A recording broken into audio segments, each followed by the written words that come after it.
Kamusta po kayo? Bago po ang lahat, first things first.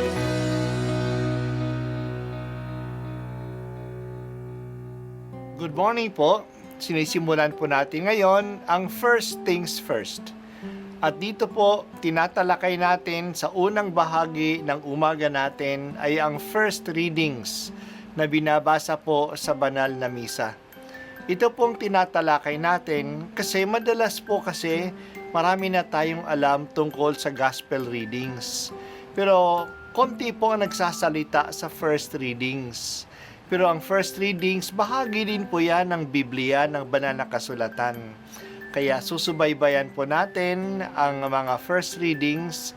Basahin po natin at kuminsan kailangan ng basahin ng 2 o 3 beses bago maintindihan kasi hindi po tayo familiar sa mga istorya at sa mga kaisipan na tinatalakay dito.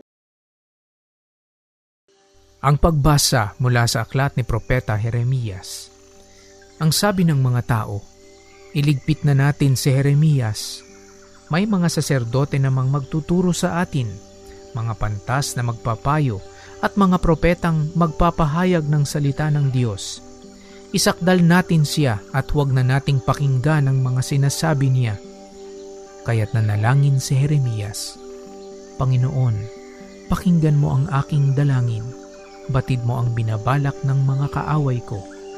Ang kabayaran ba ng kabutihan ay kasamaan? Ano't naghanda sila ng hukay upang ako'y mabitag? Natatandaan mo kung paano ko sila idalangin sa iyo upang huwag mong ipalasap sa kanila ang iyong poot. Ang salita ng Diyos. Salamat sa Diyos. Kawawa si Jeremias bilang isang propeta. Wala naman siyang ginawa kundi ipahayag ang salita ng Diyos sa kanyang mga kababayan. Ang salita ng Diyos sa kanila ay ibabagsak ang kanilang lungsod ng Jerusalem, pati ang kanilang templo kung hindi sila magsisi, kung hindi sila titigil sa pagsamba sa mga Diyos-Diyosan. Ipinagdarasal pa nga niya ang mga kababayan niya na magsisi na sila upang hindi parusahan. Ang mga tao, sa halip na makinig sa kanya, naggalit pa sa kanya. Nagbabanta pa silang iligpit na siya. Wala naman daw silang pakinabang sa kanya. Hindi naman nila siya mamamimiss. Sabi nila, kahit na wala siya, patuloy pa rin malalaman ng mga tao ang salita ng Diyos sa pamamagitan ng mga saserdote, ng mga pantas at iba pang mga propeta. At 3 professions na ito ay ang tumutulong sa tao na malaman ang kalooban ng Diyos. Ang mga saserdote, na kukuha nila ang kanilang kaalaman tungkol sa Diyos sa pag-aaral ng batas ng Diyos na nakalagay sa banal na kasulatan. Ang mga pantas, sila'y nagsasaliksik ng karunungan mula sa karanasan ng mga tao. At ang mga propeta, na nag-i-interpret ng mga pangyayari sa kasaysayan para sa mga tao. Maraming mga propeta noon. May propeta sa templo at may propeta din ang hari. Kaya hindi naman magiging malaking kawalan kung wala na si Jeremias. Sa ganitong kalagayan na kinokontra na si Jeremias ng mga tao, tumawag siya sa Diyos. Masama na ang balak ng mga kaaway sa kanya. Mabuti naman ang kanyang hangarin para sa kanyang bayan. Kaya siya nagsasalita sa kanila kasi iyan ang pinasasabi ng Diyos. Sa pagsasalita sa kanila ng mga darating na parusa, binababalaan niya ang mga tao upang sila'y magbago. Ipinagdasal pa nga niya sila upang huwag silang maparusahan. Pero ngayon, ang karanasan niya ay ang banta at pag-uusig nila.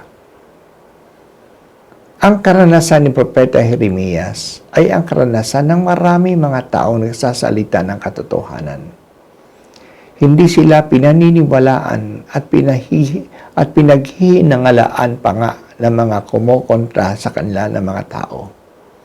Ayaw ng maraming tao na magsisi at magbago. Kaya kumukontra ang maraming kabataan sa kanilang mga magulang kung sila ay tinutuwid. Pinipigilan daw sila. Hindi daw sila naunawaan. Minsan pa nga, nilalayasan ng mga kabataan, ng mga magulang kasi ayaw mas sermonan.